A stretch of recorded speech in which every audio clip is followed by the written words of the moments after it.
essa palestra me pegou numa semana de surpresa, apesar de que eu já sabia com antecedência, preparei, mas essa semana foi puxada, então eu não fiz o que eu tenho que fazer, que é treinar para falar pouco. Como eu não treinei, pode ser que eu fale mais do que eu deveria e tome muito tempo. Como tem lockdown e ninguém pode sair, eu imagino que isso não seja um grande problema, porque eu acho que eles não têm para onde ir, né? Então vamos seguir por aqui mesmo. Mas eu espero falar menos, de forma resumida, e podem interromper quando quiser, ir pelo microfone ou pelo chat. Pedro, se você quiser ir mediando aí, porque eu acho que quando eu espelhar, eu não vou conseguir ver, né? O chat. Então, qualquer coisa você vai me ajudando aí. Bom, o Pedro pediu para eu falar sobre luto, e esse tema é muito relevante, é um tema dificílimo de encarar de frente, principalmente para a nossa geração, e eu vou falar um pouco sobre isso. Mas apesar de ser um tema muito difícil, é um tema muito relevante. A gente tem vivido o luto, ou pelo menos o vislumbre do luto, de forma assim muito próxima nos últimos 1 ano e alguns meses, né? E o cristianismo, ele nos dá respostas muito boas, consistentes para a gente lidar com isso. Nos dá respostas mais consistentes do que qualquer outra linha de ensino ou qualquer outra religião. E o meu propósito é compartilhar isso com vocês hoje. Bom, deixa eu compartilhar aqui os slides. Eu ia começar a palestra com um filme que eu amo e que eu sempre procuro desculpa para passar ele. E hoje cabia muito bem, sabe? Mas não deu para compartilhar aqui.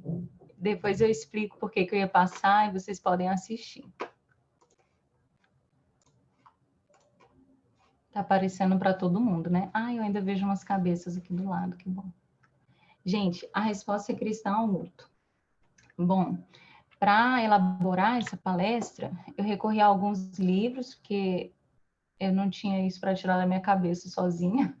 Então, esses livros me conduziram, assim, em interpretações, leituras da Bíblia. Os textos mais interessantes e ricos que, assim, me deram o fundamento da palestra estão no livro do Tim Keller, Nascimento, Casamento e Morte. Os 2 últimos capítulos ele dedica a essa temática e ele respondeu super bem. Aqui, O que Dizer ou Não para Pessoas de Luto, é um livro incrível, que, assim, pequenininho, tem na Pilgrim, e eu acho que vale muito a pena para a gente ler, porque a autora, ela fez uma pesquisa, ela tem uma história muito trágica de perda de 2 filhos que nasceram com uma doença de base genética mesmo, então ela perdeu os filhos ainda muito novos, e aí ela fez uma pesquisa com várias pessoas que também viveram luto, perguntando o que foi bom de se ouvir e o que não foi bom de ouvir. E ela formulou esse livro, inclusive, assim, com falas, sabe? Exemplos de falas que você pode ter e exemplos de falas que a gente não deveria ter. E eu acho um livro muito rico para que a gente enfrente esse medo que a gente costuma ter de falar com pessoas que perderam uma pessoa. Lamento é o livro de um pastor que perdeu o filho também de forma muito trágica. O filho dele escalava montanhas e teve um acidente nisso, morreu muito jovem ainda. E ele fez esse livro, que é um desabafo dessa perda dele. Da mesma forma, tem um livro aí, Anatomia de uma Dor, do C.S. Lewis, que também a descrição, o nome é Anatomia de uma Dor, porque ele tenta, assim, mapear a tristeza que ele sentiu quando ele perde a esposa. E, por fim, tem o livro Luto. Ele não é um livro, assim, cristão mesmo, direcionado nesse sentido, mas ele é muito legal, porque, além de ser pequenininho e fácil de ler, também tem na Bíblia, ele fala sobre os estágios do luto, o que se esperar de uma pessoa que está no estágio tal, no estágio X, no estágio Y, como que a gente pode lidar. E eu acho que para quem lida com aconselhamento, por exemplo, pode ser muito interessante. Mas vamos lá. Nosso itinerário, eu vou militar por essa palavra, mesmo ela sendo assim utilizada de forma muito doida depois do BBB, mas eu gosto muito de itinerário, jornada e narrativa, então estou aqui militando por ela, gente. E aí eu fiz aqui o itinerário do dia de hoje, assim, por quais tópicos eu pretendo passar. Primeiro, entender por que a gente teme a morte, quais respostas o cristianismo dá para esse medo que a gente tem de falar sobre isso, como o evangelho nos ensina a responder à morte, ou seja, o que a gente tem que sentir, como é que a gente ordena os nossos afetos diante da situação da morte. A esperança cristã e a conclusão desse itinerário todo. E no final, se der tempo, eu compartilho um pouco do relato do C.S. Lewis. Eu citei assim principais trechos do livro para falar qual foi o caminho dele perda e de superação da perda, que eu acho, assim, incrível e que eu acho que vale muito a pena de ser lido e refletido sobre isso. Então, vamos lá, gente.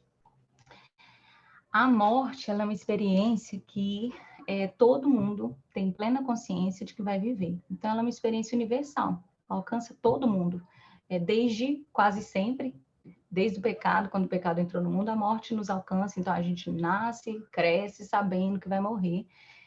A gente acompanha, vivencia pessoas que morrem, e a gente também morre um dia. E apesar de ser uma realidade tão tácita, a gente não fala sobre, tem medo de falar, bate na madeira 3 vezes quando alguém fala alguma coisa nesse sentido, fica tenso, nervoso e não gosta de falar sobre isso. E geralmente a gente se angustia muito com essa temática. E é uma pergunta interessante a gente pensar por quê? Quer dizer, nascimento também é uma coisa, né? Todo mundo vive. E a gente fala sobre isso o tempo inteiro, porque é muito bonito falar de nascimento. Mas a morte, que também é uma experiência universal, com esse caráter trágico, nos afasta de falar e pensar sobre ela. E o Tim Keller vai trazer alguns motivos pelos quais ele acha que a gente não tem coragem, não sabe lidar com esse tema. O primeiro que ele coloca é o avanço da medicina. Então, há um tempo atrás, ele exemplifica ali no século XIX, a morte era uma coisa assim que acontecia com frequência. A gente não tinha os recursos que a gente tem hoje. As pessoas morriam por motivos, hoje, muito pequenos. Se você vê aquele... Tem um filme, acho que é Despertar de uma Paixão, que é a história do cara que inventa a solução do soro que a gente toma quando está ali com diarreia, né, para se nutrir. E ele é o cara que, assim, ajudou na criação disso. Mas, assim, na época não tinha. Então, as pessoas ficavam doentes e elas morriam de desidratação. E aí você pensa, poxa, mas quando eu fico doente, eu bebo água de coco, eu compro soro ali na farmácia e eu, às vezes, nem vou ao médico. Hoje a gente tem muitos recursos o tempo inteiro e esses recursos afastaram a morte cada vez mais da nossa realidade. John Owen, não sei se fala assim, Pedro qualquer coisa, nosso professor de inglês, vai nos ajudando aqui. Mas ele tem uma história trágica. Ele perdeu os 11 filhos e a primeira esposa. Ele é um teólogo muito importante. E a parte mais trágica ainda é que a morte acontecia dentro de casa. A gente não tinha esse recurso da pessoa ir para o hospital. Então, assim, ele foi perdendo os filhos ali dentro da casa dele, velório lá dentro, enterrava ali perto e morria outra. Então, as pessoas, assim, viviam muito próximas com essas perdas o tempo inteiro.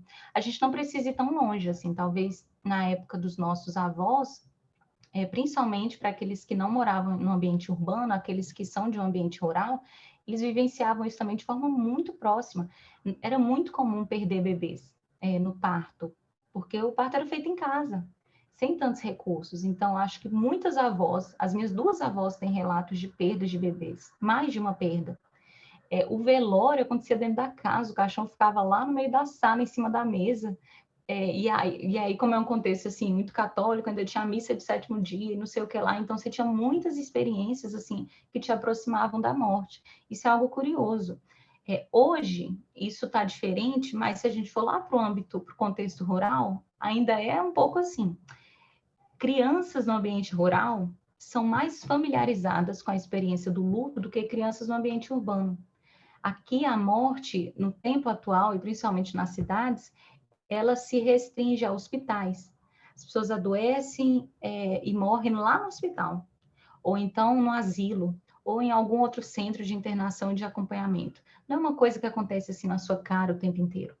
No ambiente de interior, isso é mais comum porque, por exemplo, de onde meus avós são, não tem essa coisa de enterrar as pessoas no cemitério da cidade, você tem cemitérios para as famílias.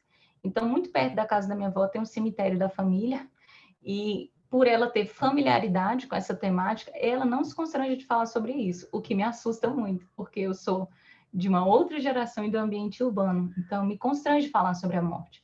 Mas é engraçado porque ela abre o guarda-roupa e mostra o vestido que ela mandou fazer para quando ela morrer. E eu acho isso assustador, mas ela fala com isso, diz com muita naturalidade, esse é o vestido que eu vou usar quando eu morrer. E falando sobre o cemitério da família, ela fala, você foi lá, você viu que meu lugar está ali guardado, quando eu morrer eu vou ficar bem ali. Isso é assustador para a gente, ninguém fala sobre a morte assim, a gente tem aquela sensação de agouro, né? Não fala isso que vai chegar perto, bate na madeira. Mesmo crente, nessa hora a gente se vê muito supersticioso, assim, com tensão para falar sobre isso. E isso se explica pelo avanço da medicina. Além da gente conseguir ter mais tempo de vida e uma vida de qualidade, a morte não acontece mais tão dentro de casa, ela acontece em hospitais, em lugares afastados. E isso fez com que a gente não ficasse face a face o tempo inteiro com essas catástrofes, com as perdas. E aí isso cria em nós uma ilusão de que a morte não existe. Eu sei conscientemente de que ela é real, mas eu não vejo toda hora, então eu vivo fingindo que ela não existe. A gente não se organiza. Tem gente que faz o seguro, né? Não sei nem como chama, mas assim, para quando você morrer, você ter todo o suporte de todos os serviços, que são muito onerosos, inclusive. Tem gente que se previne, mas até falar isso, a gente fica, poxa, mas eu vou pagar isso? Que esquisito. Tem gente que fala, quando eu morrer, eu quero que cante esse hino, que leia esse texto. A gente se assusta com isso. No livro do Tim Keller, esse capítulo ele fez com base no sermão que ele fez no velório da cunhada dele. E já estava tudo encaminhado pela cunhada. Ela disse o que queria que ele falasse, como é que ela queria que fosse. Então, algumas pessoas lidam melhor com isso, mas de maneira geral, a gente não lida bem com o luto, com a morte, a gente não se previne, não se planeja nesse sentido. Porque a gente sabe que morre, mas a gente se esquiva desse assunto todo o tempo. Tem um antropólogo, depois eu posso pegar o nome dele aqui, que o Tim Keller cita, que ele tem um artigo que fala que o tabu hoje não é mais sexo, é morte. Então, ele tem um artigo chamado A Pornografia da Morte. Em outros tempos, ninguém falava de sexo abertamente. Hoje, pelo contrário, fala-se até demais, abertamente demais. Mas ninguém fala de morte, porque é pesado, deixa o clima tenso. Porque esse é o assunto tabu da modernidade. A Bíblia nos dá um caminho muito diferente. Naquele versículo, em Salmos 90, 12, diz: ensina-nos a contar os nossos dias, de tal maneira que alcancemos corações sábios. A gente vai refletir um pouco sobre esse versículo mais para frente, mas contar os nossos dias tem a ver com pensar sobre a morte, que um dia eu morro, que eu sou finita, que eu posso me planejar e ter projetos, mas que um dia essa minha vida aqui nessa terra é interrompida. Então, a Bíblia já começa falando, vamos falar sobre morte, vamos pensar sobre isso. Aqui tem um autor, deixa eu ver se é esse mesmo. Eu esqueci de pôr o livro dele, mas depois eu procuro aqui. Ele fala que considerar a iminência da morte é o primeiro passo no aprendizado de como viver. É bem legal, porque ele vai falar que quando a gente tem uma reflexão genuína sobre a morte, a gente vive qualitativamente melhor, como cristão. E a gente vai ver por quê. O segundo motivo que a morte traz tanto medo é a ideia de felicidade no mundo contemporâneo. Então, se a gente visitar, né, culturas não ocidentais ou mesmo culturas mais antigas, todas elas lidam com a morte dando um sentido para a vida. Então, no budismo, você transcende e faz parte do universo como um todo. Você se descola do seu corpo, se descola da sua alma e vai para um todo. Essa imagem de uma gota no oceano é um pouco dessa ideia, né? Você vira você entra no cosmos, na imensidão. E isso é colocado como uma sensação de prazer eterno. Então, o budismo dá esse sentido. Você tem outras religiões que vão valorizar muito a questão da família e vão falar, olha, o que vai perpetuar a sua existência aqui na Terra é a sua família. Então, isso é que dá sentido para a vida. Outras ainda vão falar que você passa por uma jornada de reencarnação, por exemplo, até que você se aperfeiçoa e consegue participar do paraíso em algum momento. Então, essas religiões, elas não entendem a morte como um fim apenas. Elas entendem a morte como uma passagem. O cristianismo também é uma religião que não entende a morte como um fim. Ela vê como uma passagem. Mas a gente vai ver que, diferente dessas outras religiões, o cristianismo tem respostas, ao meu ver, muito mais consistentes. Mas o fato é que a era moderna ela é fundamentalmente secular. Então, a gente perdeu o sentido da vida. Nós somos materialistas. A vida é o que você tem aqui e agora. E aí, por que isso muda as coisas? Porque se não tem um porvir, isso cria uma obrigação de que você seja feliz aqui. E aí isso gera em nós uma pressão por prazer, satisfação pessoal todo o minuto.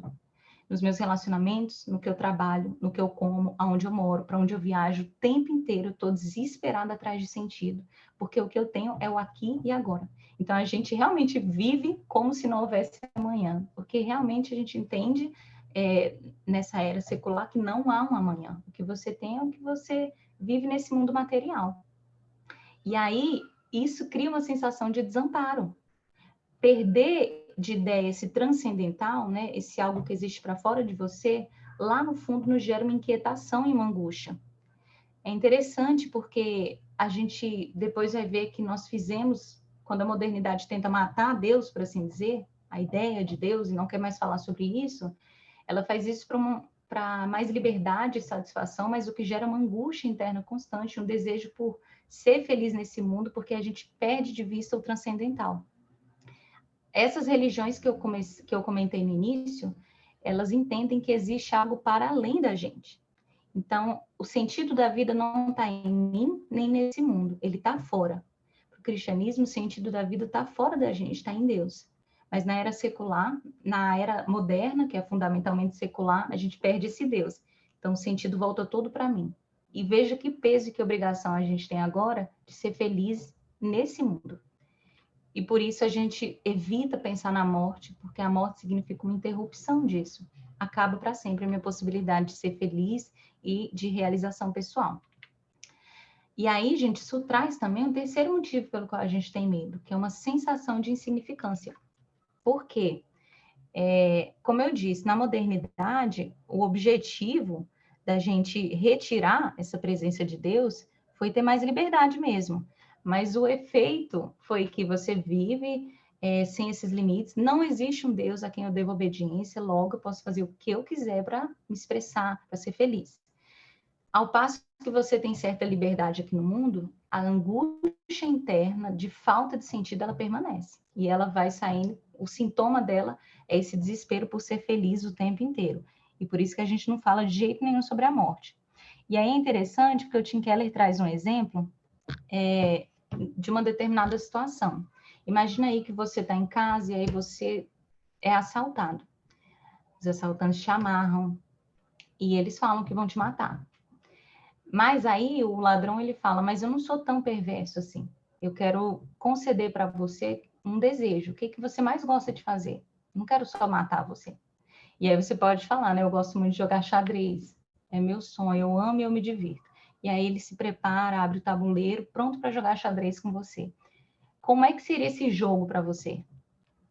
Como é que é jogar um jogo sabendo que daqui a alguns segundos você morre? Eu acredito que a experiência é de insignificância. O que é essa partida de xadrez diante do fato de que eu vou morrer? Nunca mais eu vou jogar xadrez, nunca mais eu vou respirar, nunca mais nada.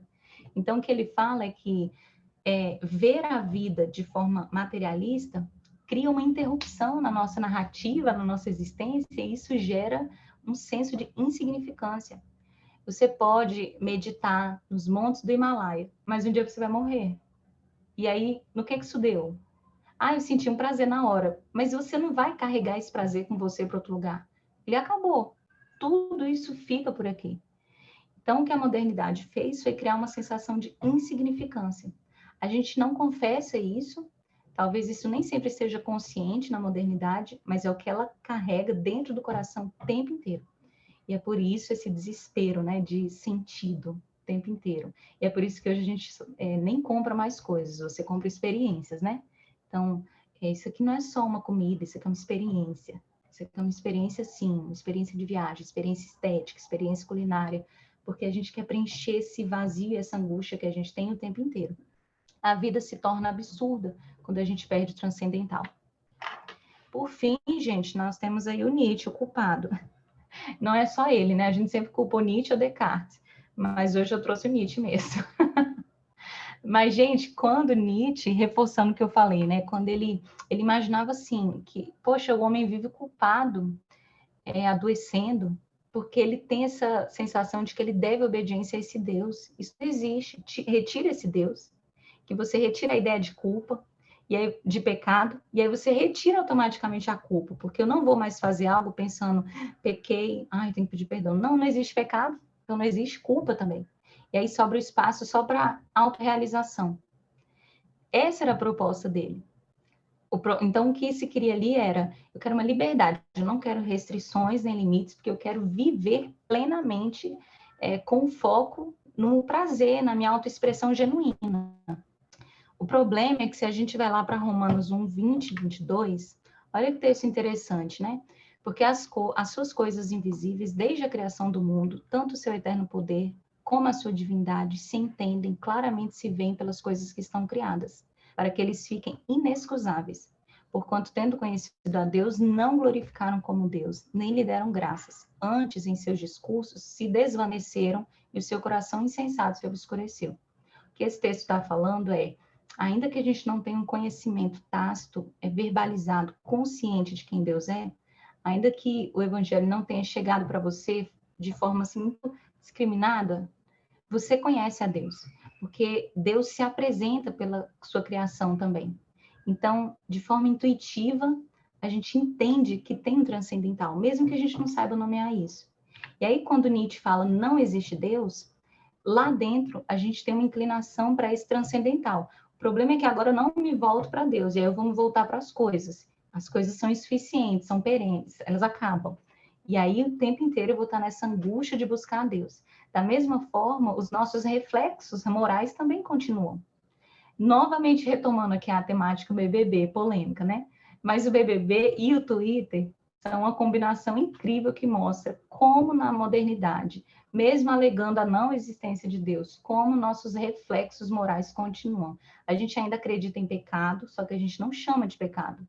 A gente chama de outras coisas. A gente chama de branquitude, a gente chama de tóxico, a gente vai dando nomes e a gente continua com nossos ritos de purificação, por exemplo, quando a gente cancela as pessoas, ou quando a gente cai num processo de linchamento virtual, porque o fulano falou aquilo, aí eu reduzo o fulano como, sei lá, racista. Ele é isso, ele é só isso, e aí purificação espiritual na vida de todo mundo. Tira ele do seu Twitter, para de ver, acaba com ele. Então, assim, a gente está funcionando no mundo buscando um transcendente e com uma ideia do que é mal e do que é bom. Só que a gente perdeu as categorias do cristianismo. Então, agora, quando eu vejo mal, eu não sei nomear de pecado. E aí, se eu não sei nomear aquilo de pecado, eu continuo sentindo culpa, apesar de não admitir. E essa culpa vai saindo na forma de outros sintomas. E aí, se eu não sinto culpa também, se eu não reconheço que existe um pecado, nem culpa, o que que eu faço, então, naquele momento que eu me sinto angustiada, porque eu não me sinto pertencida, porque eu falei com uma pessoa, se eu perco também a noção de perdão e misericórdia? É isso que acontece quando uma pessoa, quando um Nietzsche, se depara com a morte. O que acontece, assim, de forma majoritária, que as pessoas comentam, até muitos pastores que acompanham pessoas ali no leito de morte, é que elas começam a vivenciar culpas. Eu não fui o que eu queria ser. Eu falei com meu filho, eu falei como pai, eu falei como mãe. Eu não alcancei todos os sonhos que eu queria realizar. E aí, na beira da morte, a gente faz aquele filme da vida e você é acometido por culpa e por uma série de arrependimentos. E se você vai até o fim numa mente moderna, você vive essa culpa e você não tem as noções, as categorias de misericórdia, de graça e de perdão. Então você é assombrado de, na beira da morte, se depara com uma culpa interna absurda e não tem como responder isso. E talvez isso explique porque também na modernidade a gente foge desse assunto que é o luto.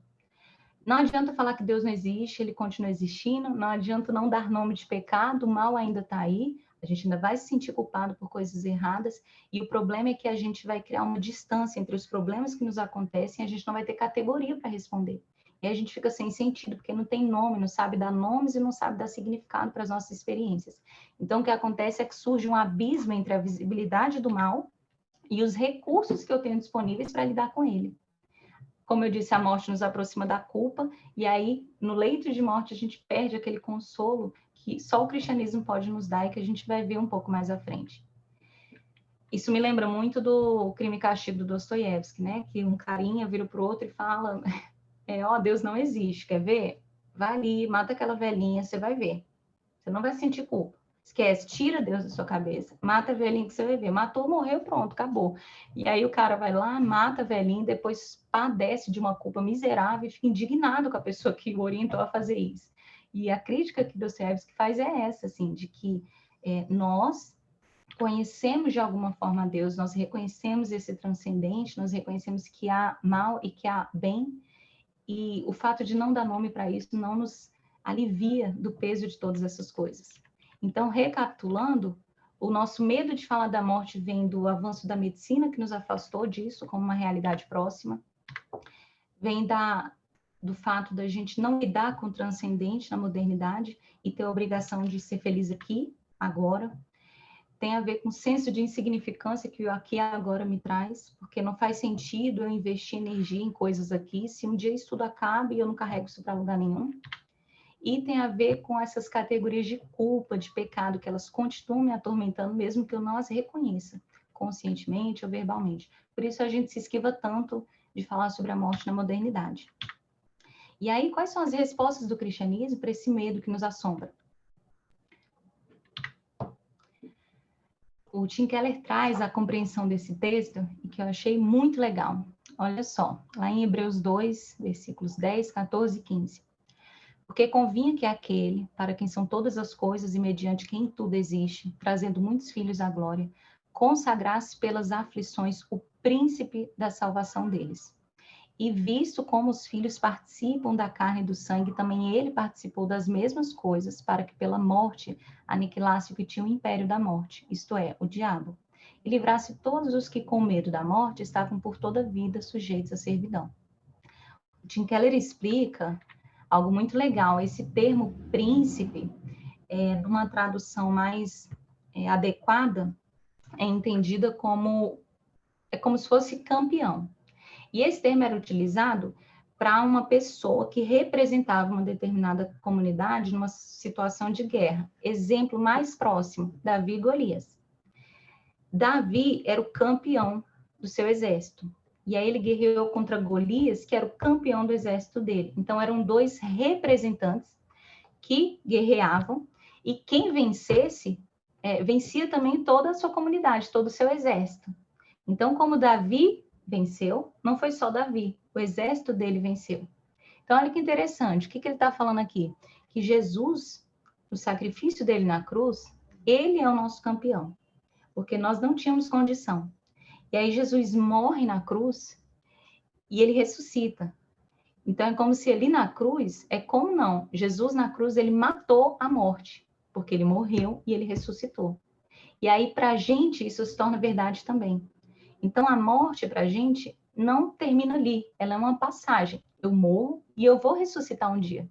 E eu vou ressuscitar porque Jesus foi na minha frente, morreu e ressuscitou. E aí eu faço essa passagem por méritos de Cristo. Em Cristo que eu faço isso. Por que isso é muito interessante? A gente vai ver mais à frente também que isso me ajuda a lidar até com a culpa no leito de morte. Porque eu acho que é tácito, todo mundo aqui à beira da morte, vai perceber que não fez algumas coisas que gostaria de ter feito, que não foi quem gostaria de ter sido, que falhou em muitos aspectos, que deveria ter pedido perdão em algumas ocasiões, mas no momento desse desespero e dessa consciência, a gente sabe que em momento algum eu iria para a vida eterna porque eu agi bem aqui nesse mundo. Isso nunca foi prometido, porque isso nunca foi possível que a gente, por mérito próprio, garantisse a vida eterna. Foi Cristo que fez isso por nós. E aí, olha só, a gente já tem visto um transcendente, então o sentido da minha existência não está só nesse mundo, ele está lá fora, tem algo mais. E os méritos para essa passagem não são meus, está em Cristo. Então eu tenho a confiança nele. Então Tim Keller vai falar que a resposta principal do cristianismo é essa. É na figura de Jesus Cristo que a gente sabe que a morte, ela morreu.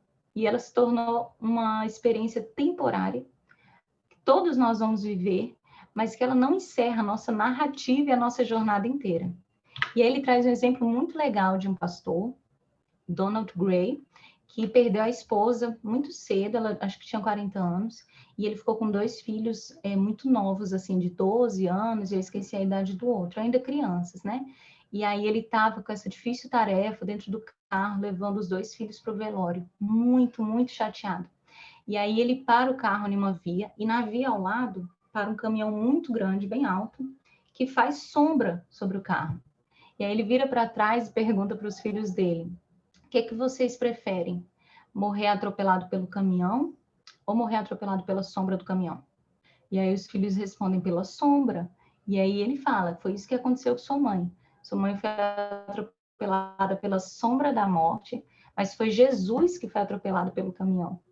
Então, sua mãe passou por isso, mas ela vai ressuscitar um dia em Cristo. Isso trouxe um alívio enorme para as crianças e eu achei a analogia muito incrível. Nós somos atropelados pela sombra da morte nessa existência. A gente vai morrer mesmo, vai acabar. Mas Jesus já morreu no nosso lugar definitivamente e conseguiu, ressuscitou. Então, um dia nós confiamos nessa esperança de que um dia em Cristo nós ressuscitamos. E aí, gente, depois de escrever assim, por que a gente tem medo da morte? Qual a esperança cristã? Qual é a resposta que o cristianismo traz? Por que a gente não tem que evitar falar da morte? Tim Keller vai nos falar de que forma o evangelho nos ensina a responder afetivamente à morte. Como é que a gente lida com esse assunto? Como é uma segunda parte, alguém quer fazer um comentário ou pergunta? Senão eu continuo. Sigo? Então sigo. Bom, gente, olha que legal esse texto aqui. Deixa eu pegar aqui meu esboço para acompanhar também. De que forma o cristão tem que lidar com a morte, principalmente em termos assim, afetivos? Não quero, porém, irmãos, que sejais ignorantes acerca dos que já dormem. Então já começa assim, para de negar, para de fingir que ninguém morre, porque todo mundo morre e você vai morrer. Não quero que sejais ignorantes acerca dos que já dormem, para que não vos entristeçais, como os demais que não têm esperança. Porque se cremos que Jesus morreu e ressuscitou, assim também aos que em Jesus dormem, Deus os tornará a trazer com ele. Aqui, Paulo não está falando assim, eu não quero que vocês fiquem tristes. O que ele está falando eu não quero que você não fique triste porque não tem esperança, como os demais. E aí o que Paulo está falando eu quero que você se entristeça, mas com esperança. Isso é muito interessante, gente, porque sem querer, às vezes até na forma como a gente fala numa situação de luto, a gente deixa escapar que a gente não deveria sofrer tanto, só porque a gente sabe que Jesus matou a morte. Então fica uma situação assim, poxa, mas você sabe que a morte é temporária, por que sofrer tanto? E olha que curioso, Paulo está falando para a gente se entristecer. Nessa passagem, o que ele está falando não é assim, você se entristece um pouco, mas aí você também tem um pouco de esperança. Ele está falando para a gente conviver com esses dois extremos, uma tristeza profunda e com uma esperança profunda. É segurar duas coisas muito contraditórias enquanto você vivencia aquela situação. E ele explica mais à frente por que isso. Rapidão, gente, que fechou aqui para mim. O que é legal é que ele fala que a gente não tem que adotar uma abordagem estoica. E o que é o estoicismo, né? É uma forma de você compreender a realidade com certo desapego aos afetos. É como se você fosse superior por você ter esse autocontrole. E aí a gente cai no erro, inclusive, de falar, de se apoiar no entendimento e na consciência para isso. Como eu, Suzana, cognitivamente sei que Jesus matou a morte, não faz sentido eu ficar triste. Logo, eu não fico triste porque eu tenho esse autocontrole. E a gente pensa que isso é assim, evoluidíssimo. Pessoa evoluída, nem tem siso mais. E aí ela lida com a morte assim. Ela nem sofre, ela não se entristece porque ela sabe da verdade. Mas aí Paulo fala o contrário, se entristeça, chore muito. E a gente tem vários outros versículos falando para a gente chorar e sofrer com os que estão sofrendo também. E por que isso, gente? Olha que interessante o relato na Bíblia de quando Lázaro é ressuscitado. Peguei só uns trechinhos para a gente entender. Lázaro estava enfermo. E aí as pessoas falam, Senhor, eis que está enfermo aquele que tu amas. Ora, Jesus amava a Lázaro. Jesus, pois, quando a viu chorar, isso aqui é quando ele encontra Marta e Maria, e as viu chorando, e viu ali os vizinhos, os amigos, todos ali chorando também, e aí fala que ele moveu-se muito em espírito e perturbou-se, e fala aquele versículo famoso, Jesus chorou. Jesus, pois, movendo-se outra vez muito em si mesmo, veio ao sepulcro.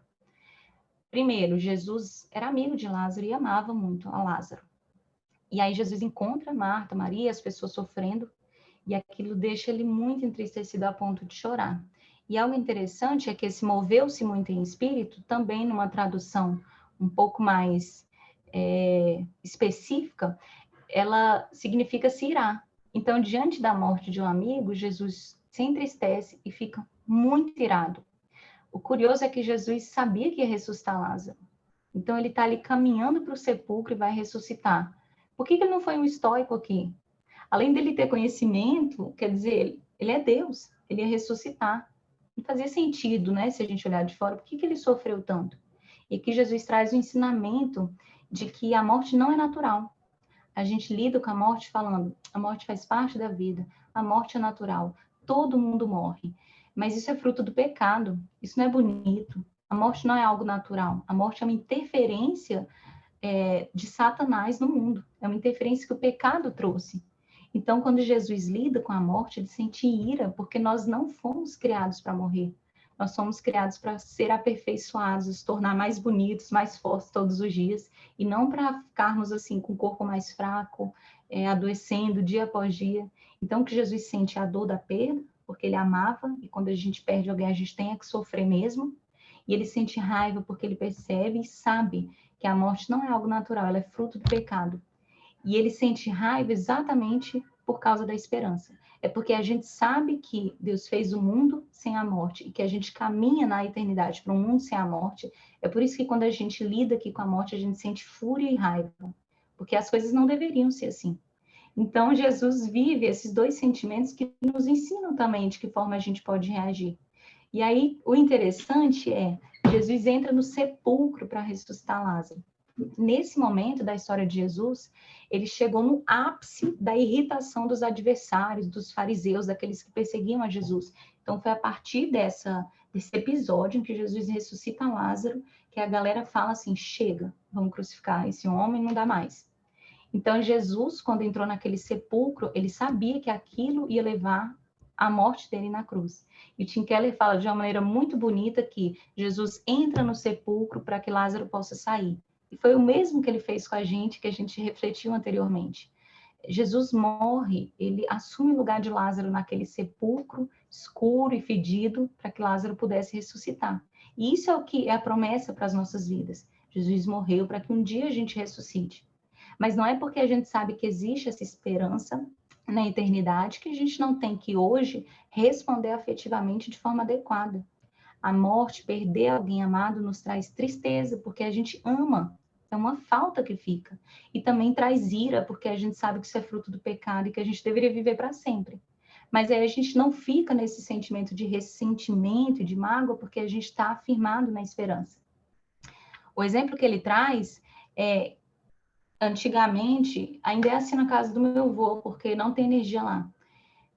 Você, para não estragar a comida, a carne, você passa sal nela. Você salga a carne. É o exemplo que o Tim Keller traz. A gente salga a nossa tristeza com esperança. Então, veja coisas extremas. Eu sofro, eu sinto ira, raiva, tristeza, angústia naquele momento da perda, mas o tempo inteiro eu estou salgando aquilo com esperança, com uma promessa do que há de vir.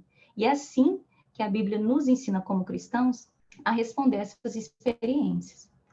Eu tinha colocado aqui um trecho, gente, incrível do filme Árvore da Vida, porque, assim, basicamente, a temática central do filme não necessariamente é o luto, mas ela aborda muito isso.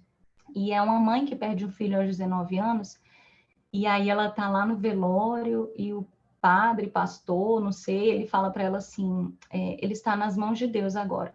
E aí ela vira de costas e fala, mas ele sempre esteve na mão de Deus. Por que ele morreu?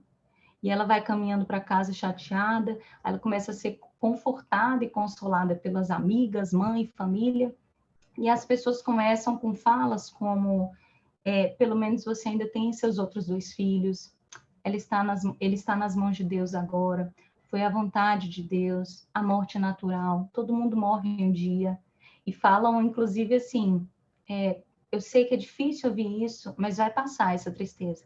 E aí a mãe responde, eu não quero que passe essa tristeza.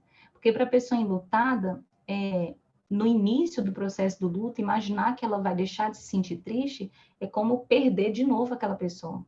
Porque a tristeza ali daquele momento, naquele momento, é a minha sensação de que eu estou com aquela pessoa, estou segurando ela aqui.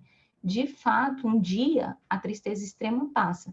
Mas naquele momento inicial, o que você sente é que você não quer perder a saudade e a tristeza, porque você quer manter a pessoa por perto.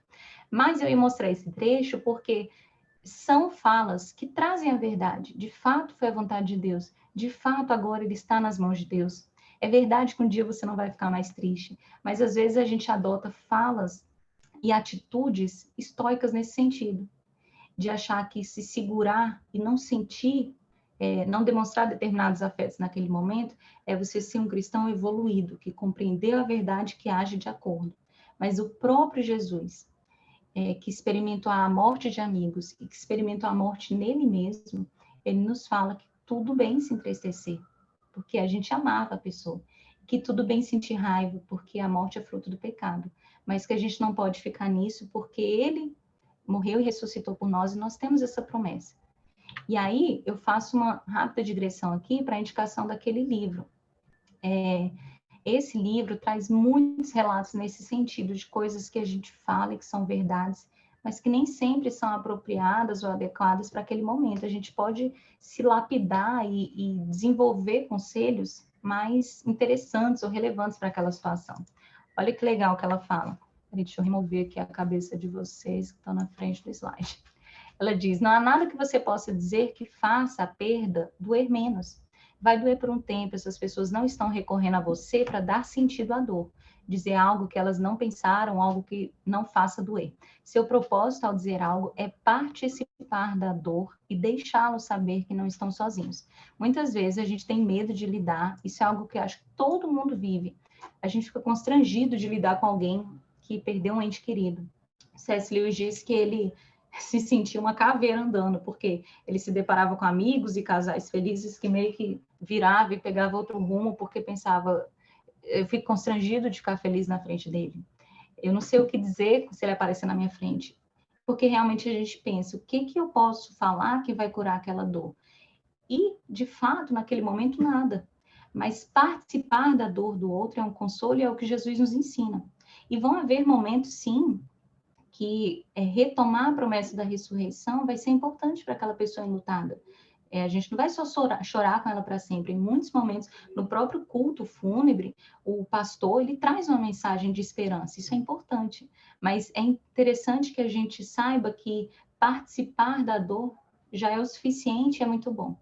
Só porque as palavras na ponta da sua língua são verdadeiras, não significa que é correto dizê-las naquele momento. Talvez você tenha um momento depois para falar sobre essa verdade. Então, eu faço essa digressão porque eu acho que é importante e é uma boa indicação para a gente lidar com pessoas, né, enlutadas. Olha que trecho lindo, gente, de Santo Agostinho. Quando ele lida com a dor e fala das lágrimas, ele diz: as lágrimas, elas descem e eu as deixo fluir como convém, fazendo delas uma almofada para o meu coração. Então, até num contexto de acompanhamento médico, psiquiátrico e psicológico, a gente reconhece a importância que é do sofrimento.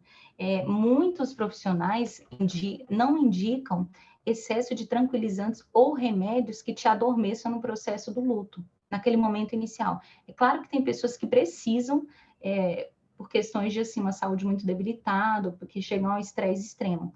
Mas o que a gente reconhece é que sofrer naquele momento, chorar muito e estar consciente de tudo aquilo, apesar de ser horrível e angustiante, isso faz parte do processo do luto e faz parte do nosso processo de superação. Então a gente tem que fugir dessa visão da modernidade de não sofra, porque a vida é só o aqui e agora. A gente não precisa, a gente sabe que existe a vida perfeita e que ela só vem depois. E que é por isso que a gente sofre com agora, porque o mundo daqui ele é rachado, feio, ele fede, ele traz a morte, e isso nos deixa tristes mesmo. Então, por isso que o cristão tem um lugar para as lágrimas e para o sofrimento. Jesus trocou de lugar com Lázaro, como eu coloquei. Ora, se já morremos com Cristo, cremos que também com ele viveremos, sabendo que, tendo sido Cristo ressuscitado dentre os mortos, já não morre. A morte não mais tem domínio sobre ele. Essa é a esperança. Então, a resposta do cristianismo, de que forma você responde efetivamente? Você, tudo bem sofrer, se sentir triste e com raiva e uma certa indignação, mas você vai alimentando isso com a sua esperança, para que você consiga passar por isso sem perder de vista o sacrifício de Cristo na cruz. Depois eu vou falar sobre esse negócio do Lewis no final. E aí, gente, caminhando já para o final, a esperança cristã. Que esperança é essa que a gente fica se apegando para lidar com as perdas? Olha esse trecho. Eu queria achar um lugar definitivo para voar a cabeça de todo mundo aqui. Porque o Senhor mesmo, dada a sua palavra de ordem, ouvida a voz do arcanjo e ressoada a trombeta de Deus, descerá dos céus, e os mortos em Cristo ressuscitarão primeiro. Depois nós, os vivos, os que ficarmos, seremos arrebatados juntamente com eles, entre nuvens, para o encontro com o Senhor nos ares. E assim estaremos para sempre com o Senhor. Portanto, consolem uns aos outros com essas palavras. Olha que linda a esperança que o cristianismo nos dá, diferente de todas as outras religiões e filosofias. Cristo fala que a gente ressuscita um dia e que a gente ressuscita com consciência, individualidade. Não é? Você não vai ser uma gota no imenso oceano. Você vai ser o Pedro, você é a Susana, com a minha consciência de quem eu sou e com a minha individualidade. Isso me traz um alívio, porque eu não vivo mais a morte como uma interrupção da minha narrativa. Eu tinha uma história de vida, uma vida que eu fiz seguindo, aí um dia acabou, e aí eu virei um grande oceano. Fiz parte do todo, alcancei o nirvana. Não é isso que Jesus promete. O que ele promete é você, com as suas características, estará lá no céu, mas muito melhorado, porque no céu todos os nossos defeitos e rachaduras vão ser sanados em Cristo. Então, a primeira esperança do cristianismo é uma esperança pessoal, de que eu, Suzana, estarei lá no céu. Não só isso, eu estarei com outras pessoas que eu conheço, e com outras que eu não conheço também, mas vai haver relacionamento, e fala que eu ressuscito para sempre com o Senhor. Vai haver individualidades e coletividade, relacionamento interpessoal no céu. Então, é como se a gente pensasse que não é uma outra vida diferente, é como se fosse isso aqui totalmente perfeito, melhorado e livre do pecado. Então, dá um senso de continuidade. Existe também uma esperança material. Os mortos em Cristo ressuscitarão. Gente, Jesus ressuscitou em corpo. Depois que ele ressuscita, ele faz questão de falar: olha aqui minhas feridas. Ele come na presença dos discípulos. Isso nos mostra que era um Jesus em corpo ali. O cristianismo nos promete, o evangelho nos promete que nós ressuscitaremos com o nosso corpo. Então, há uma esperança material. Ele também nos promete que o céu não vai ser, né, uma coisa cósmica e etérea. Vai ser realidade, mas realidade perfeita. Vai ser um mundo com beleza, com cheiro, com comida boa, e tudo isso livre do pecado, da ação do pecado. Então, além da esperança pessoal, tem uma esperança material. E faço uma digressão aqui com base nesse livro, porque ele trouxe algo que eu achei muito bonito. Esse autor, que perdeu o filho, né, que escalava montanhas, ele, em um dos trechinhos que ele está lá desabafando, ele fala que acha muito legal aquilo de Cristo ressuscitar e falar para Tomé, né, olha aqui as minhas feridas. E aí ele pensou, por que Jesus ressuscita com feridas? Ele não ressuscitou assim, pleno e perfeito? Sim, Jesus estava ali perfeito, e as feridas ainda assim permaneciam. Isso é interessante porque as nossas feridas, as marcas que a vida nos deixa, elas não são necessariamente coisas, apenas erros e falhas que vão ficar para trás. Elas fazem parte de quem você é e elas glorificam a Deus também. Então, a perda de um filho que te deixa uma cicatriz, você leva isso com você, mas não como tristeza, porque no céu não tem mais tristeza, mas você leva como uma constituição, algo que fez parte da sua história de vida, que glorificou a Deus e que te leva ali para a eternidade. Isso é interessante porque a gente valoriza e passa a valorizar, inclusive, as perdas e experiências dramáticas e difíceis que a gente tem aqui na vida, se a gente as vivencia em Deus e na esperança de Jesus Cristo. E olha que trecho bonito que ele coloca. Se as simpatias pelas feridas do mundo não cresceram através de nossa angústia, se o amor pelos que nos rodeiam não se expandiu, se a gratidão pelo que é bom não se inflamou, se a autoanálise não se aprofundou, se a prática do que é importante não se fortaleceu, se o anelo por um novo dia não se intensificou, se a esperança se enfraqueceu e a fé diminuiu, se da experiência da morte nada de bom ver, então a morte venceu.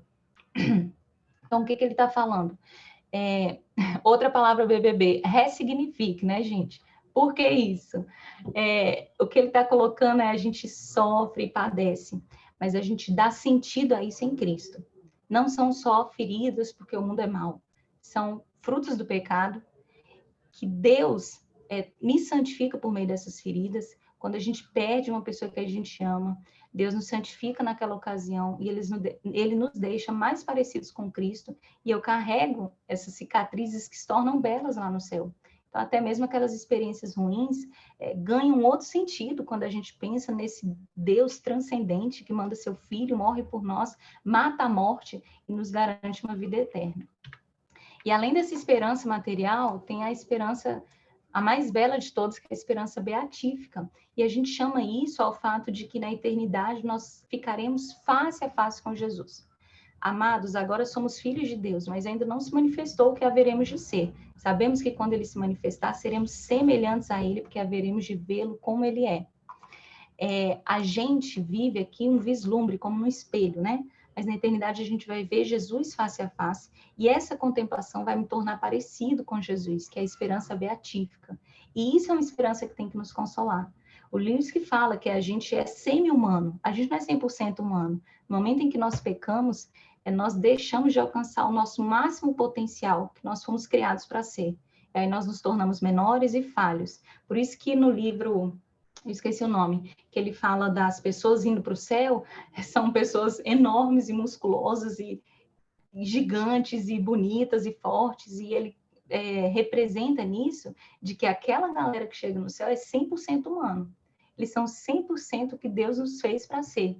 Então, no céu, na eternidade, quando olharmos para Cristo, nós nos tornaremos parecidos com Ele. Isso acontece ali. Esse foi um desejo de Moisés, quando ele pede para contemplar a glória de Deus, e recebe como resposta que isso não é possível. E aí ele só vê as costas de Deus ali, né? Só vê um pedaço.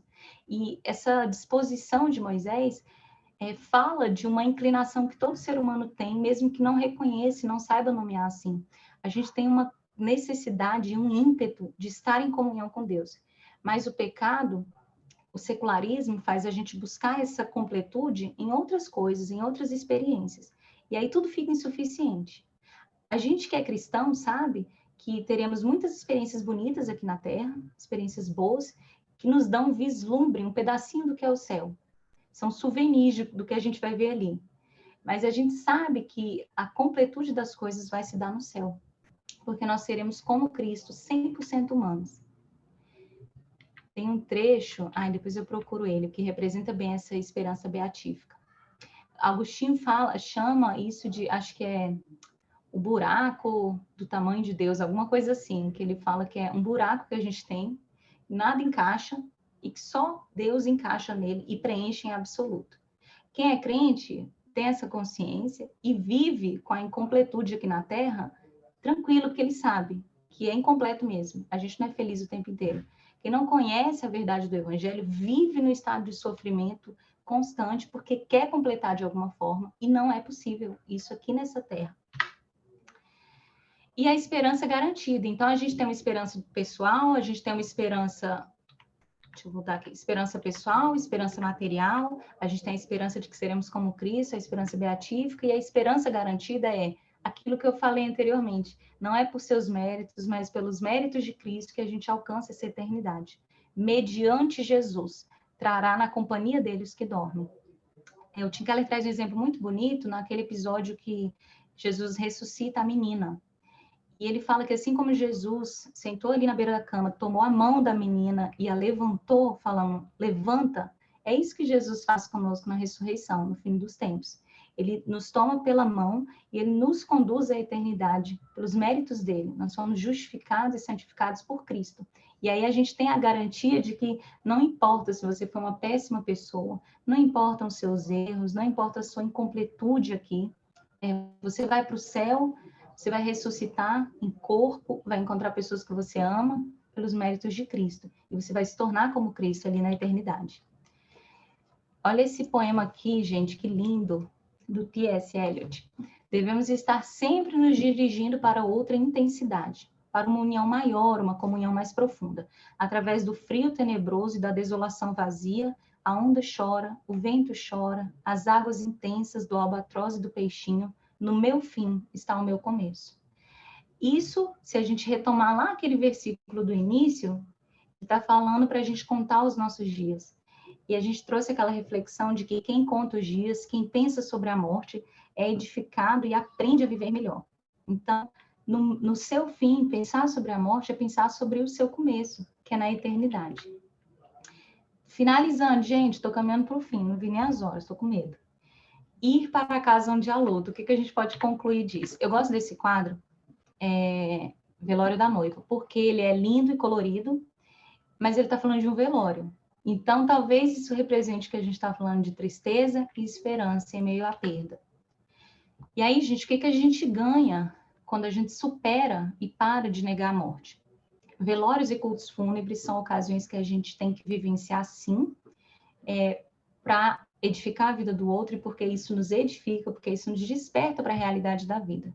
Isso nos desperta com a tristeza, com o choro e o lamento de reconhecer que estamos em um mundo caído, mas com a esperança de reconhecermos que na eternidade a gente vai ter esse mundo completo. Há espaço também para alegria.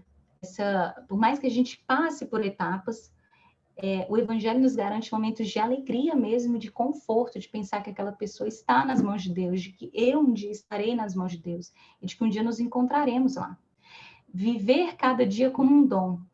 Isso aqui é diferente do Carpe Diem, né? Que a gente põe adesivo no carro. Tipo assim, vou viver intensamente como se não houvesse amanhã. A gente que é crente, a gente vive intensamente porque há um amanhã. Porque a gente constrói aquilo que eu falei da nossa narrativa e das feridas que ficam, a gente leva. A gente aqui nessa terra tem uma missão também de nos preparar e nos construir para a eternidade. Eu acho que em algum livro do Lewis que ele fala que se a gente não souber saborear a verdade e a verdade de Deus nesse mundo, se a gente fosse brotado, jogasse no céu para a fins de experiência, a gente ia achar tudo chato, lugar ruim, sem graça, porque na verdade a gente se satisfaz com o pecado. Então nessa vida eu busco satisfação nas coisas do reino, eu vislumbro e trago para esse mundo daqui pedaços da eternidade, para que a gente se relembre de que um dia nós faremos parte dessa realidade. Viver cada dia como um dom é aproveitar o que Deus nos dá hoje, porque a gente vai ter um amanhã, e tudo isso fica. Isso é muito importante, inclusive no período de pandemia, algumas pessoas vivem crises de pânico e desespero por ter um vislumbre de insignificância. E a gente não precisa ter esse vislumbre, porque a gente sabe da verdade do amanhã, e porque a gente sabe que o que a gente faz aqui na Terra, com a nossa vida, se estende também para a realidade do céu. Só que totalmente redimido pelo sangue de Jesus, e pela purificação de Jesus, né? As pequenas ou não tão pequenas provações que a gente vive diariamente é uma forma de nos educar para morrer para nós mesmos e viver para Cristo. Gente, pequenas perdas, pequenas desolações, problemas, a gente pode viver isso de modo mais litúrgico, pensando que isso nos ensina a morrer para nós mesmos, morrer para os nossos desejos, matar um pouco de nós mesmos, e quando nós nos buscamos o conforto, o consolo e a segurança em Cristo, a gente está dando mais espaço para Jesus e abrindo mão do nosso eu. Então, aproveite as provações que a gente tem vivido como pequenas mortificações que nos preparam para o dia que a gente morre de fato para esse mundo caído e ressuscita para o mundo redimido. As mudanças que experimentamos ao longo da vida também podem ser litúrgicas nesse sentido, de mudança de fases. Quando eu era criança, eu tinha alguns benefícios, aí eu me torno adolescente, aí eu me torno jovem, adulto, e com a vida adulta, eu casei, eu não tenho mais aquilo, mas agora eu tenho aquilo, mas as fases nos permitem vivenciar perdas, e essas perdas são pedagógicas, para nos ensinar que o mundo material, ele é passageiro, ele é um vapor, ele não fica para sempre, e que tudo bem perder fases. Essa galera que vive desesperadamente em negação da morte, com processos cirúrgicos estéticos assim sem fim, ou quando você muito mais velho busca relacionamento com alguém muito mais nova, tentando afirmar que você não está velho ainda, ou quando você tem crises da meia-idade, querendo viver perigosamente, ou andar como um adolescente, sendo que você já tem 60 anos, essas experiências são formas de a gente lidar de maneira imatura com a perda e com a morte. A gente vive as fases sabendo das perdas que as fases trazem, e isso é normal. Isso faz parte da transição e do caminho que a gente faz para a morte dessa vida e a ressurreição da vida eterna. A morte nos desafia com pensamentos de transcendência. Então, ela nos relembra da nossa cidadania dupla, de que a gente vive nesse mundo, mas que a gente tem um mundo de verdade no futuro. E aí, gente, ele trouxe o poema de um cristão aqui, que eu achei muito bonito também, que ele é bem maior, depois eu posso mandar, mas ele fala uma parte para a morte dessa maneira: não me poupes, faz o pior que puderes, um dia serei melhor que antes, e tu, muito pior, deixarás de existir. A morte costumava ser carrasco, mas o evangelho a transformou em jardineiro. A gente entende que essa finitude aqui na Terra é passageiro e a morte se tornou apenas jardineiro de um cemitério muito bonito, cheio de flores, mas que aquilo ali não é o nosso fim, não é uma interferência na nossa vida, na nossa história de vida. Um dia nós seremos ressuscitados, estaremos com Cristo, semelhantes a Ele e vivendo de forma plena, 100% humana. E aí, de forma muito breve, dá tempo, Pedro? Esse é o final de verdade. Tudo bem, pode continuar, Suzy. Gente, esse livro é quando o Lewis perde a esposa dele. E a intenção do Lewis, que é muito genial, foi assim: vou aproveitar essa dor, esse sofrimento, e vou tentar mapear aqui como é que é essa tristeza. O que é interessante é que ele fala que, no final das contas, ele não conseguiu mapear, porque a superação dessa dor veio como raiar de um dia. Sem perceber, ele tinha superado, no bom sentido da palavra, ele tinha passado pelo luto. E aí ele não conseguiu, assim, colocar de forma muito taxativa em fases, mas ele foi sincero e colocou num diário o que ele sentia. Gente, você se choca com coisas que Lewis diz para Deus, você fica assim, gente, como um autor de cristianismo puro e simples foi capaz de dizer esses absurdos? Mas é um relato muito genuíno e que eu acho que nos aproxima dessa experiência e nos ensina muito. Quando, assim que ele perde a esposa, ele escreve: não só vivo o meu luto a cada dia interminável, como também vivo a cada dia pensando sobre o que é viver todos os dias em luto. É um redemoinho na mente em torno de um tema só. O ato de viver é diferente a cada momento. A ausência dela é como o céu, estendido sobre todas as coisas. O Lewis teve um momento que ele evitava lugares onde ele ia muito com a esposa, até que ele percebe que a perda dela era como o céu. Tava onde ele ia, tomar café na cozinha era diferente, dormir era diferente, tudo se transformou com a perda dela. E ele viu que não adiantava ele evitar situações, ele teria que passar por essa sensação ruim de vazio. Olha isso aqui quando ele fala num dia de muita dor. Quando você está feliz, muito feliz, não faz nenhuma ideia de vir a necessitar dele, de Deus, né? Peraí. Deixa eu diminuir aqui, gente, que vocês estão na minha frente. Caso se lembre e volte a ele com gratidão e louvor, você será, ou assim parece, recebido de braços abertos. Mas volte-se para ele quando estiver em grande necessidade, quando toda outra forma de amparo for inútil, e o que você encontrará? Uma porta fechada na sua cara, ao som do ferrolho sendo passado 2 vezes ao lado de dentro. Depois disso, só silêncio. Isso foi num dia de muita dor, e que é interessante que a percepção inicial do Lewis é que ele padecia de muita dor, e aí ele falava: a Bíblia não diz que se a gente procurar, a gente acha, se a gente bater na porta, ela vai ser aberta. Não está acontecendo comigo, porque eu só vejo dor. E esse foi um relato desse momento dele. Mais à frente ele disse: você nunca tem consciência do quanto de fato acredita em alguma coisa, e ele está falando sobre a fé cristã dele, do quanto de fato acredita em alguma coisa, enquanto a verdade ou a falsidade dessa coisa não se torna uma questão de vida ou morte para você. E aí ele fala que é tipo assim, você... É como você receber uma corda ali e falar: essa corda é super segura. Uma corda que estava ali embrulhando um pacotinho. Aí você, ok. Mas no dia que você precisar daquela corda para se pendurar de um penhasco, aí é que você vai ver se você realmente confia 100% naquilo. E ele disse que sentiu que a morte da esposa dele trouxe isso, assim, ele começou a pensar: eu tenho fé realmente? Se minha vida cristã é genuína, é real isso aqui que eu vivo? Porque eu não sinto que Deus abriu a porta para mim, e eu sinto que no momento em que eu mais precisava dele, eu não tenho esse recurso. Vocês estão ouvindo gritos de crianças? Peraí, eu vou fechar a janela. Sim.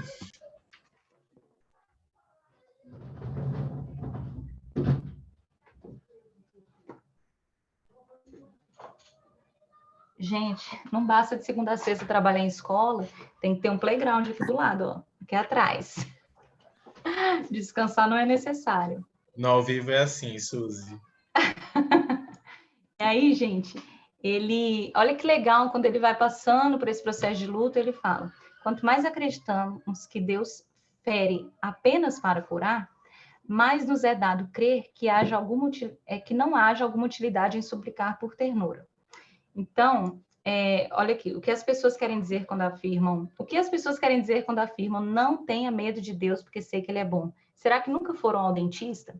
E aí o Lewis, de maneira genial, o que ele está falando é o seguinte, a galera tenta me consolar falando que as provações e dores aqui na vida estão para o meu bem. E aí, de fato, se eu entendo que Deus é bom, ele é bom até o fim. Então, ele não vai parar de promover ou permitir essa dor na minha vida, porque ele sabe que essa coisa coopera para o meu bem. Então, ele começa a sentir assim, para que suplicar? Se Deus é bom e justo, ele vai até o fim com essa dor e eu vou seguir com esse meu martírio. E aí ele põe essa frase que eu achei muito engraçada, assim, e realmente representa. Não tenha medo de Deus, porque ele é bom. Será que você nunca foi ao dentista? A gente vai para o dentista para um fim bom, positivo, ele vai trazer a cura ali para algum problema. Mas a gente vai com medo porque sabe que dói. E era isso que ele sentia naquele momento. E aí vai passando os dias e ele coloca, de repente, lamentei menos a perda de H. Não é possível ver nada de maneira adequada enquanto os olhos estiverem embaçados de lágrima. O Lewis começa a perceber que no momento da dor a gente grita e os olhos estão embaçados com lágrimas e talvez por isso a gente acha que Deus não abriu a porta ou de que ele não está falando comigo. Ele fala que é como uma pessoa que está se afogando e bate na pessoa que tenta ajudar ela na piscina de desespero. A gente não escuta e não pensa nada com clareza. E olha que legal que, apesar dele passar por dor e lamento e ira, ele começa a ouvir e ver os sinais de Deus na vida dele. Não se trata, e aí ele percebe que isso tudo que está acontecendo, a morte não se trata de um truncamento do processo, mas de uma de suas fases. Não é a interrupção da dança, mas a execução do número seguinte. Ele entende, ele começa a pensar, eu acho que Deus compreendeu que nós cumprimos o que precisávamos enquanto casal. A imagem de Deus se fez em nós, ele fala, né? Que Deus cria homem e mulher e fala, a imagem de Deus os fez, homem e mulher. E aí ele fala do casamento, da relação dele com a esposa, e fala que eles conseguiram, não a perfeição, mas eles completaram aquilo que precisava, e aí essa perda aconteceu, mas não foi uma interrupção, é um segundo número, que fala muito da esperança da ressurreição. Mais à frente, ele percebe, Deus certamente não estava fazendo uma experiência com a minha fé, nem com o meu amor, para provar sua qualidade. Ele já os conhecia muito bem, eu é que não. Nesse momento, estou aprendendo a andar com muletas. Talvez em breve me seja dado uma perna de pau, mas jamais serei um bípede de novo. Ele traz de maneira muito genuína, gente, a perda, passar pelo luto não quer dizer que eu vou voltar a ser o que era antes. Cicatrizes ficam, e no caso do Lewis, ele fala, tudo bem andar com um muleto, com uma perna de pau, desde que eu volte a andar. E tudo bem você não andar como era antes, porque essa cicatriz fica e nos marca de alguma forma. E que aquilo ali não era uma forma de Deus testar, deixa eu ver se você me ama de verdade. Mas ele fala que Deus, de alguma forma, o santificou e que ele percebeu a fé dele como um castelo construído com cartas de um baralho que se despedaçou. E agora ele estava na tarefa de construir um castelo firme. E aí, em alguns momentos do relato ele fala, e se o que eu construir agora não for firme de novo, for um baralho de novo? E aí ele fala, eu sei que se isso acontecer, Deus vai derrubar outra vez. E vai me ajudar nessa caminhada de construir uma fé que não é nós, não é mérito nosso, mas é Cristo quem efetua em nós, inclusive, essa fé. No momento ele desabafa, se me fosse dado padecer, ou pior, ou uma parte, em vez dela, mas não se pode aquilatar a seriedade dessa declaração, pois não há o risco de se perder algo. Se de uma hora por outra se tornasse uma possibilidade real, então pela primeira vez descobriríamos com que seriedade a expressamos. Se isso não seria possível é incerto, mas o foi a alguém, conforme relatos, e acho que agora posso crer de novo, que ele fez de modo vicário tudo o que se pôde fazer assim. Ele responde diante de nossa hesitação. Vocês não podem, não ousam. Eu pude e ousei. Então, quando a gente pensa, né? Eu queria morrer no lugar daquela pessoa. Talvez se essa realidade chegasse na nossa frente, eu não sei qual seria a nossa reação. Talvez de muito medo e de recusa, porque a gente teme tanto lidar com a morte. E aí o que Jesus fala é, eu sei que você não dá conta. Eu pude, eu ousei, vivi a morte de forma irônica, vivi a morte, vivenciei, matei a morte e ressuscitei. E isso é a esperança do cristão. Então, esse é o relato do Lewis, que eu acho que demonstrou bem como ele fez essa transição da tristeza, da raiva, alguns questionamentos e lamentos, e como ele vai dando sentido a isso à luz do Evangelho e vai deixando que Deus o console e a paz de Deus conforte o coração dele e devolva para ele a verdade que ele achou que tinha perdido. É isso, gente. Desculpa pela demora, eu tô até com medo de ver que horas são. Que é isso, Suzy. A gente fica muito feliz mesmo de ter ouvido tudo que você falou. Se alguém quiser fazer alguma pergunta para a Suzy, gente, essa é a hora, tá? A gente fala em coisas, esse assunto é super Nossa, quente. Suzana, eu queria mais umas 3 horas dessa palestra aí, hein? Pois é, velho. Nossa. Muito bom mesmo. Gente, ó, o livro que eu esqueci de colocar lá, dá para ver aí? A Sim. espiritualidade na prática. Esse livro, lá no finalzinho, tem uma parte que fala especificamente sobre a morte e sobre o fim. Então, também é uma boa indicação, esqueci de colocar. Eu ia anotar só o mais importante, eu acabei anotando a palestra inteira. Aí já... Gente, olha só, quem quiser depois assistir o filme, Árvore da Vida, tem algo muito bonito, porque assim, esse filme não tem problema dar spoiler, porque inclusive ajuda, porque ele é muito louco o filme. Então, assim, não vai mudar em nada, vai continuar muito estranho. Mas o filme começa com uma família que perdeu, né, um dos filhos, e um dos protagonistas, ele está lidando com essa perda, mesmo anos depois, e aí ele fala assim, ele começa, né, falando, mãe, irmão, vocês me levaram até ele, e aí mostra uma espécie de luz. E é a forma que o diretor colocou de que pensar, quando esse homem teve que lidar com o luto do irmão e a perda, ele se deparou com essa crise de pensar no transcendente, e aí ele reencontrou a Deus, porque ele foi criado num berço cristão e se afastou. Então ele reencontra a Deus pela experiência do luto. E aí, a partir disso, ele fala dos caminhos da natureza e da graça, num relato muito bonito. E aí, quando chega no ponto de filmar o menino, ele fala que quem escolhe o caminho da graça nunca terá fim. Então, era esse trecho que eu queria mostrar aqui para você. Se vocês quiserem assistir esse filme depois, se atentem à forma como eles lidam com o luto e como esse luto aproxima aquelas pessoas da verdade do Evangelho, de quem Deus é. Mas podem falar agora. Suzy, eu queria comentar que eu fiquei muito feliz quando você falou que às vezes a gente fala coisas que são verdadeiras para as pessoas que estão em sofrimento, mas é muita falta de sensibilidade às vezes essas coisas que são ditas, né? Eu lembro que uma vez eu compartilhei, eu passei por um momento difícil, compartilhei com um irmão da igreja, eu acho que ele não está aqui, então não vou falar. Que tenso, eu espero que não. Falar mal dele aqui.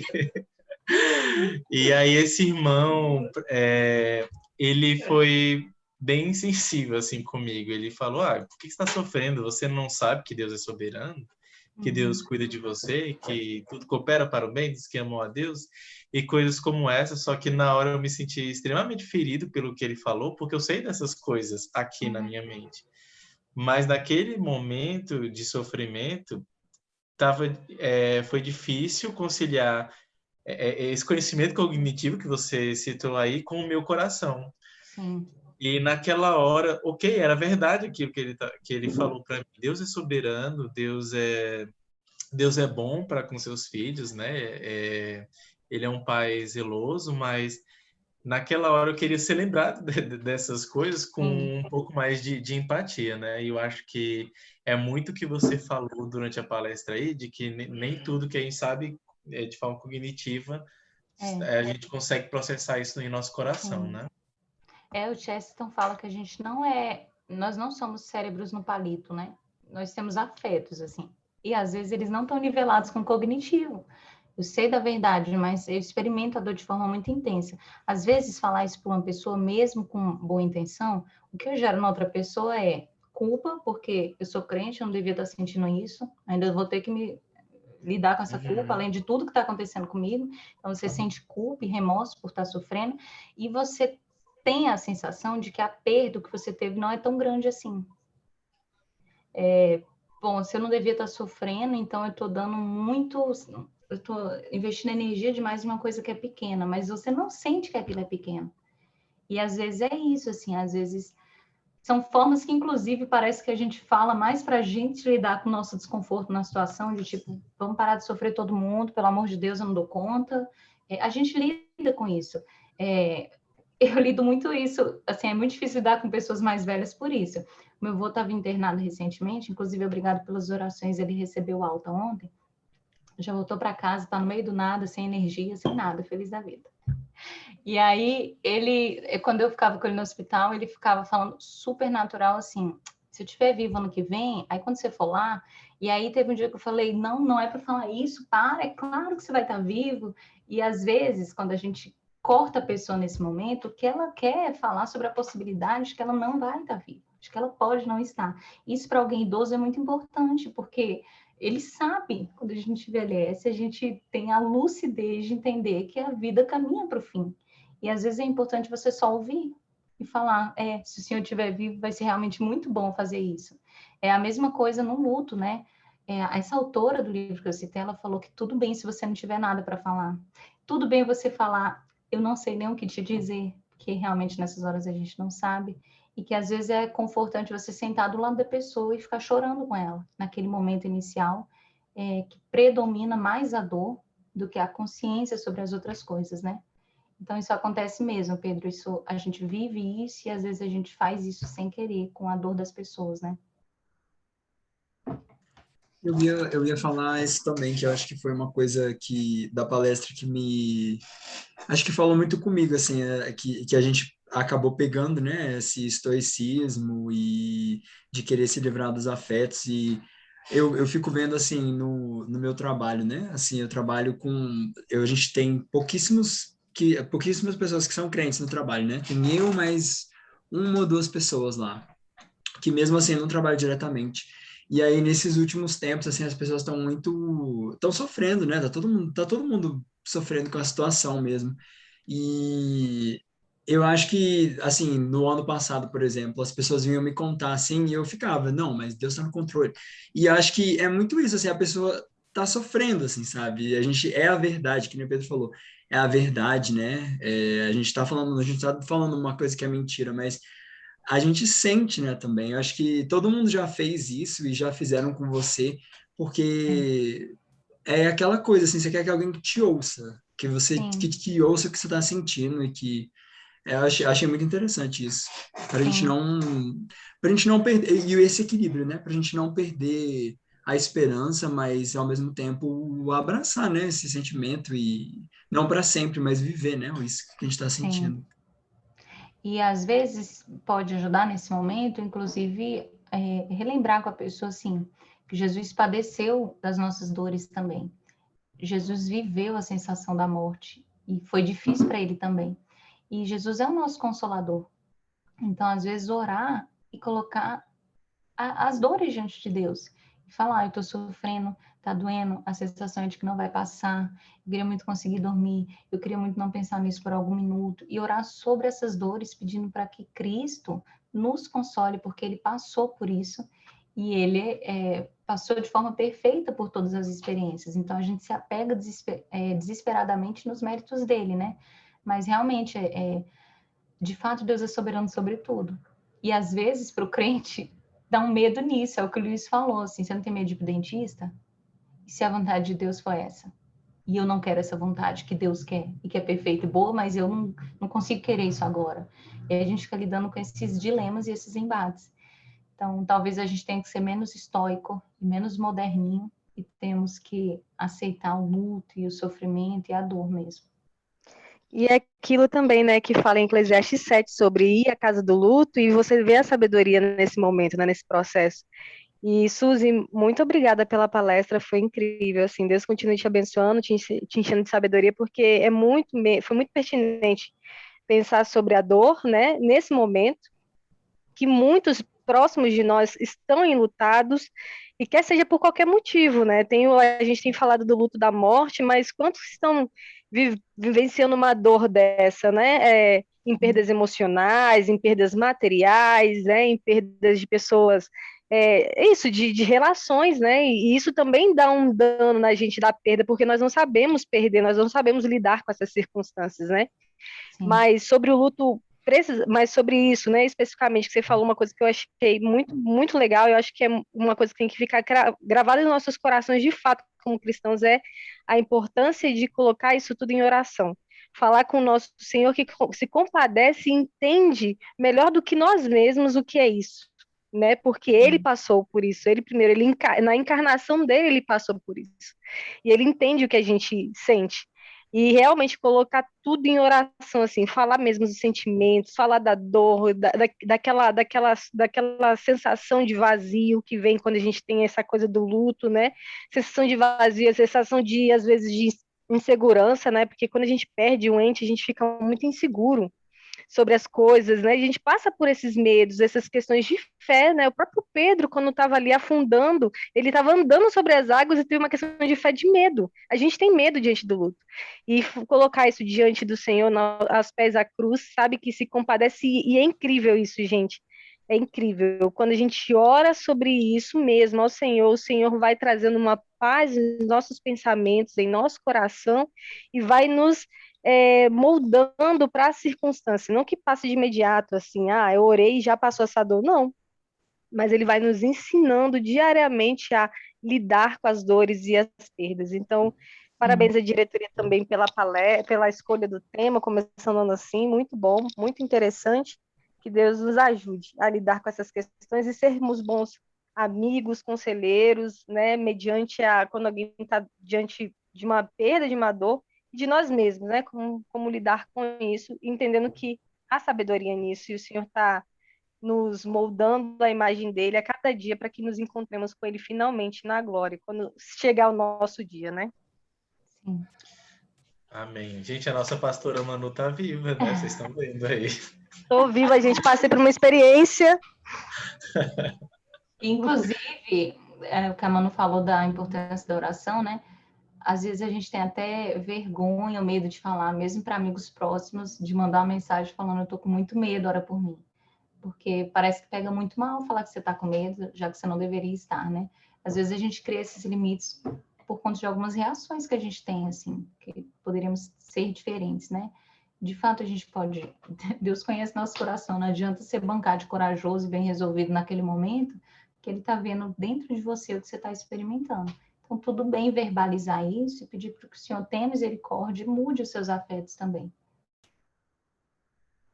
Suzy, você pode compartilhar com a gente os slides depois? Compartilho. Eu vou Obrigada. mandar bem aqui no chat e mando também para o Pedro mandar no grupo. Isso. Obrigada, Suzy. De nada. Ressaltando já o que a Manu falou, nós todos aqui da Mocidade agradecemos, Suzy, pela sua disponibilidade e preparar essa palestra tão boa para a gente, né, nesse momento tão propício, né, para a gente ouvir sobre essas coisas. Nós agradecemos muito. Eu vou pedir agora para o Tiago orar, agradecendo por essa palestra e para encerrar esse momento da nossa reunião, mas depois a gente tem mais, não saiam. Amém.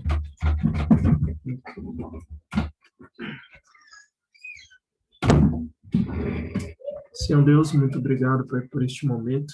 Nós somos gratos porque Tua palavra, Pai, nos ilumina, Pai, a viver e saber como viver, Deus, diante do luto. Pai, obrigado porque o Senhor nos consola diante da nossa finitude e o Senhor nos consola através da esperança que há em Cristo Jesus. Rogamos para que essas mensagens, ó Pai, que a Suzy trouxe, Pai, a aplicação da Tua palavra, Pai, possa permanecer no nosso coração, que nós possamos aplicar com sabedoria, Pai, lidando com situações adversas, ó Pai, que iremos ainda viver, ó Pai, e que nós possamos glorificar ao Senhor, ó Deus, nos simpatizando das dores, ó Pai, e também trazendo esperança no momento devido, Pai. Muito obrigado por cada um aqui presente. Que o Senhor possa estar abençoando cada um. Em nome de Cristo que oramos. Amém. Obrigado, Suzy. Se você quiser continuar com a gente, pode continuar, tá? Mas fique à vontade também para sair Quer se cuidar do você. Dudu? Se isso você que eu ia quiser cuidar do seu falar. marido. Vou cuidar do enfermo. Obrigada, gente. Um abraço apertado para todo mundo. Tchau, tchau. Gente, agora a gente chegou no momento da reunião que eu vou apresentar para vocês a criação de um grupo aqui que a gente resolveu como diretoria da UMP fazer, né? Nós pensamos em criar o grupo da oração e aí nós falamos com alguns irmãos durante a semana e a ideia desse grupo de oração é fazer com que durante as reuniões da mocidade a gente tenha um momento mesmo, né, para todos orarmos conforme a necessidade das pessoas da UMP. E eu chamei o Péricles, hoje, particularmente, o Péricles vai direcionar esse momento, ele vai apresentar pedidos de oração e todos nós vamos orar mesmo com os microfones desligados, né? A gente vai orar e depois disso o Péricles vai encerrar orando para a gente. Então, eu vou passar a palavra para o Péricles, ele vai guiar um pequeno momento aí para a gente de oração. E eu queria incentivar que todos permaneçam, tá, online, porque depois a gente vai ter um sorteio de um livro para quem é sócio da UMP.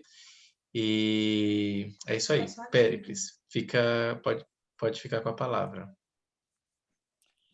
E aí, galera, beleza? Então, como o Pedro falou, a gente vai começar, né, a partir de agora, ter momentos, né, de oração